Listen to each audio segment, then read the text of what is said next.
take what's there that's already in the plant and do as little as humanly possible to it. Leave it unadulterated, and then just put it in a dab puck or a vape cart, edible, whatever. And that way it really brings home all of these wonderful additional components of the plant.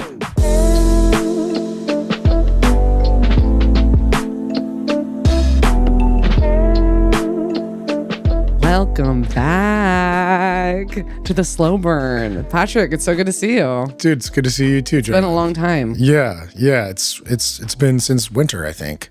It's still winter.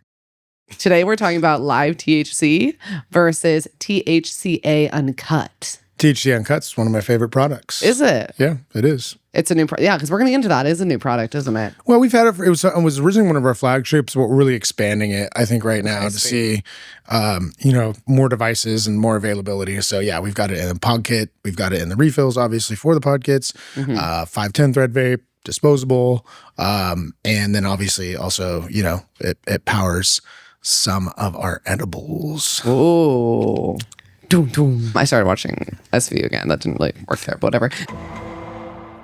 How are live resin products made from harvest to final extraction? It's kind of the backbone of what I've done in this industry, and kind of the backbone of what we are as a company here at Modern Herb Co. And essentially it means that you're taking a fresh frozen input right from the field, freeze it, and then you process it at sub-zero temperatures. And what that does is that preserves terpenes and cannabinoids and other things more than that contribute to flavor and effect. And what it really does is that kind of like locks in that freshness of the plant and really allows that quality to carry through. And so that's another thing to expand on with live resin is, in the industry, we have a term, fire in, fire out. You start with crummy flour to make your live resin. You're going to have poor tasting and dark and harsh live resin. So the beauty of live resin is that you can't really hide. It's harder to hide impurities. It's harder to hide imperfections. And it really just gives a nice clear picture of what the plant would be if it didn't have the vegetative material, like if you got rid of all the plant material and all you had left was like the resins and the terpenes and the flavonoids and the gelatinous, sulfur-based compounds and things like that really give the plant its kind of footprint, if you will, in terms of the user experience, how we experience it. Because when we're lighting the plant on fire, we're lighting the whole plant on fire because there's things on the plant we want and inside the plant that we want. But really, it's what's inside of those little glands, those little resin heads, are really what we're after. So the process of live resin is trying to preserve those as much as possible, and then just put them in a vape cart for you. So is that process that you just explained about the harvesting, is that pretty standard in the industry? Or is that unique to... If you're making live resin, that should be, but unfortunately we deal with a bunch of schmucks who will call things live resin, and really they're just throwing live resin terpenes on there, which, one of our founders always scoffs. You guys are sick. Sickos. Terpenes are... There's no resin in there. So to call it a live resin terpene, I understand what people are doing, but frankly, it is a misnomer and it's deceitful. And if you make your products like that, we're coming for you. So what is Uncut and how does it differ from standard live THC? The Uncut, let's start there, is going to be 100% live resin. So there's just nothing but live resin in there. So all the flour that made that end product was whole plant, fresh frozen material versus live THC. Those products contain live resin, and then there's a base of D8 with that live resin there added in to give some broader spectrum effects. And then there's a small amount of THCP added in there to give an intoxicating effect. Everyone needs access. So I know the keyboard warriors are going to go off. They're going to have arguably ignorant and uneducated things to say about it. And I welcome your comments, please. The thing that we got to remember here is that like people need medicine. And also, again, I will always just go back to people should be able to do with their bodies what they want to do. I think that's a really important conversation that we should have surrounding cannabis. And I think if a person wants to smoke cannabis, they should be able to. But because we have these regulators who don't know elbows from a-holes, they make laws that negatively impact the people of their states, counties, cities, whatever. And so we've kind of formulated this product to be able to deliver them something as close as possible to a live resin product while remaining compliant for those states. Going back to Uncut, is it just hype? No, not at all. And I think here's the way I would put it is like, I didn't, all right, if you had a really dank bud and you're like, man, this is a really dank bud, and then you just smoke that bud, that's kind of what Uncut is. The reason we like cannabis and hemp is because we crack open a bud and we're like, man, that smells great. And we just want that in a vape cart. So Uncut is that. Uncut is just like, if you were going to roll up a joint, you would just take nugs and you would roll up a joint. You wouldn't like go get a bunch of different things together and then roll a joint with that, right? You'd want to just take like one strain, one nug.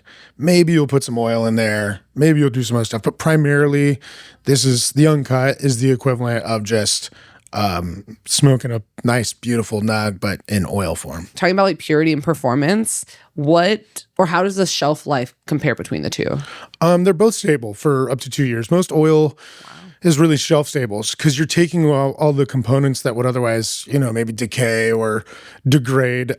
So I would say a live resin product's probably something you want to smoke sooner rather than later. I don't think that they have necessarily any different degradation rates, but I would assume that, a live resin product is just more fresh in general, I think is a way to look at that. And so like fresh things you want to consume in a closer period of time. Sooner, but yeah. I mean, all of our, anytime within the first year for either of those products, you should be fine. What about, does one of those hit harder?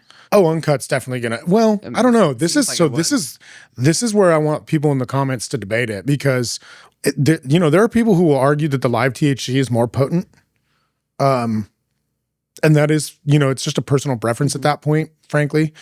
And for me, I would kind of agree with that assessment, but that's not what I want. I'm not after I'm not chasing a THC number.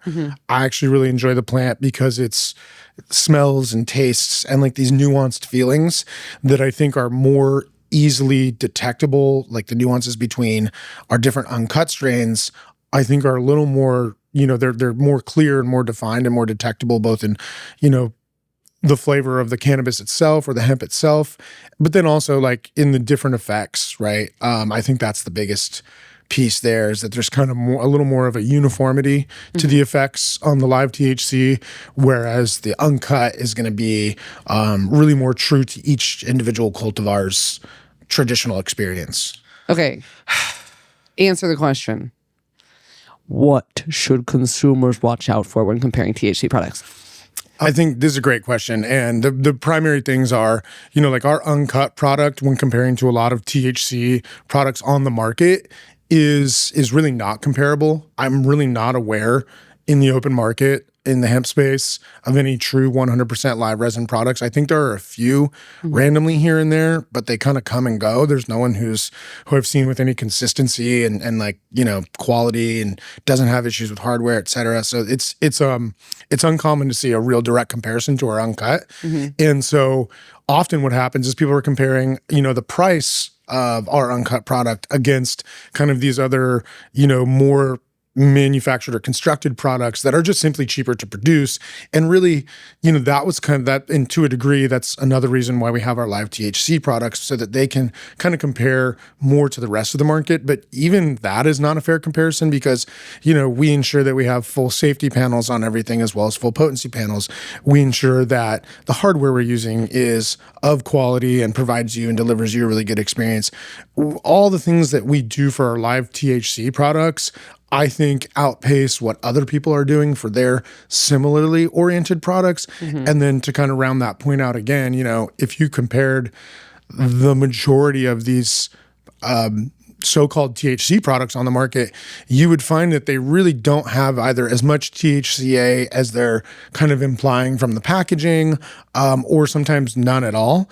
And so I think the important thing is to understand that THCA is kind of really that pinnacle, because that's what gets into Delta 9, and the Uncut is pure.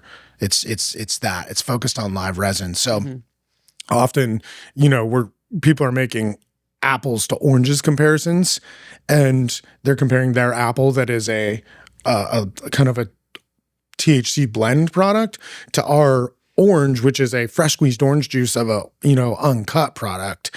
And so that's why I think the thing that consumers see sometimes is, oh, well, I see this 3 gram kind of super soaker over here for whatever price, and then your 1 gram uncut is more than that. Why would I spend more on 1 gram when I can get 3 grams for less? And that's just like asking, like, why would I buy a hot dog versus a steak? I don't know why you would do that. I don't. I would get the steak. Okay, so now we're going to talk about device compatibility. What products can live THC go into, and then what products can Uncut go into? They both are going to go. They both can go into all of our same delivery devices. Wow. I think long term, the plan is to kind of have a mirrored availability in each of the platforms. So whether we're talking about our wonderful pod kits and refills, whether we're talking about disposables, whether we're talking about 510 cartridges, or our fantastic drippers. Drip, drip. Yeah, and the point is we want to create an ecosystem where, no matter what state you're in, you can find products that are like, you don't have to buy a new thing. Yeah, exactly. Exactly. You're traveling, you go from Georgia to Florida, or you go from Georgia up to North Carolina, or you dip out into Tennessee, or you're down in Texas. We want you to be able to just get what you want. Speaking of Texas, states like Texas recently cracked down on vape hardware laws, which I knew before just now. And in other states are total T states that are more strict with the exact amount of D9 in each product. Can you give me a rundown of what's available to people living in these areas, and what does Modern Herb Co. do to create specifically for them? The state of Texas had HB, or House Bill 2024, that kind of slipped under the radar, and it banned the use of cannabinoids in any vape hardware. And then it also banned, weirdly, any nicotine vape products that were manufactured in China. And so there's this it was kind of an all over the place bill. And what it ultimately did was it banned hemp vapes in Texas. And so, we respect the laws of any given state. Obviously, that's why we've, as we discussed earlier, made these kind of, these live THC products to address total T and Delta 9 in areas where those legislators have chosen to enact, childish and foolish laws. But I think, the biggest thing that we're doing is we want to give people the choice. So now, if you've got an e-rig at home, like a Puffco, or, any of those other similar style electronic rigs, Dr. Dabber, et cetera, you've got the ability to then take our syringe, or our dripper, is what we call it, and you can apply that into a vapor rig of your own that you have purchased. So drippers do a lot more than that, as we covered in our last video that some of you should watch. Please go watch. Dripper video, dripper video, dripper video. We try to do is we try to understand the local legislative obstacles that we have, and not only fight against them for the people who live there, because we care about their access and we want them to be able to get what they want, but also we then, when those laws do go into place, we try to pivot and provide products that are safe, that are, reasonably priced, and meet the customer's needs as best we can within, while still, remaining and operating lawfully and legally. Yeah, of course. And so the drippers are, obviously can be used for a wide variety of things. And we don't encourage anybody to do anything particularly with them, but there are plenty of things that people can do with them. And that's their free will to do so. We can't stop you. Speaking of the consumer, hey, you, this one's for you guys. Who is Uncut really for? Uncut is for everyone. There are some people who might think to themselves, well, I think Uncut's for everyone. And again, The reason I think that is because the reason that we all fell in love with this plant and what it does for us is it all starts back to, I just think back to the first time I bought a bag of weed and I cracked open a nug and it smelled wonderful.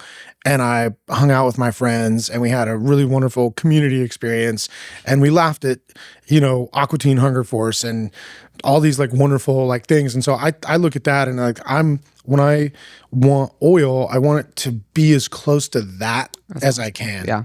And so that's why I think Uncut's for everyone. If you consider yourself a connoisseur, if you consider yourself someone that really cares about like the plants that you're smoking let's just be real, call it what it is. If you really care about that and you consider yourself like ahead, that's Uncut is really for that more top shelf connoisseur.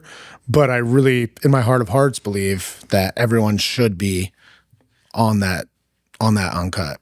Okay, so if someone wants maximum terpene preservation, is that really, what should they pick? Well, Uncut, right? I mean, because that's kind of what we were talking about earlier is that is exactly what Uncut is doing, right? Okay. We're just saying, look, take what's there that's already in the plant and do as little as humanly possible to it. Leave it unadulterated and then just put it in a dab puck or a vape cart, edible, whatever. And that way it really brings home all of these wonderful additional components of the plant. So I think I know what the frick you're going to say because you've been saying it, but I'll ask anyway. If someone is new to THC, which one do you or which product do you recommend? I mean, I'm always going to lean to Uncut, period. Again, if you don't have access to that in your area, the methodology, that's really going to be up to you. I really love our live rosin, which is another form of our Uncut. I really love those dabs. I love our live diamond dabs. But honestly, like at the end of the day, like how I use it the most easily is going to be our pod kits. And it's nice because they're interchangeable. It's really easy to just, hey, pop, and I know which one is my sativa, which one's my indica, because they're color coded. Pod kits, hands down, are going to be my number one recommendation to experience either the live THC or the Uncut THCa products. Wow. Just accessibility. It's just nice. Yeah. You're just walking down the street. Maybe you're in Target. And honestly, the Uncut product is such that like, you got to be careful where you exhale that thing. It's going to smell like weed. And the other products will too, but like that one really like. Yeah. Can't hide it. Can't hide it. Well, I think that's all I had for you. Cheers. Cheers. Good to see you, Geraldine. Great time together. This is excellent. Again, this is a slow burn. We'll see you next time. And maybe we'll keep holding hands until then.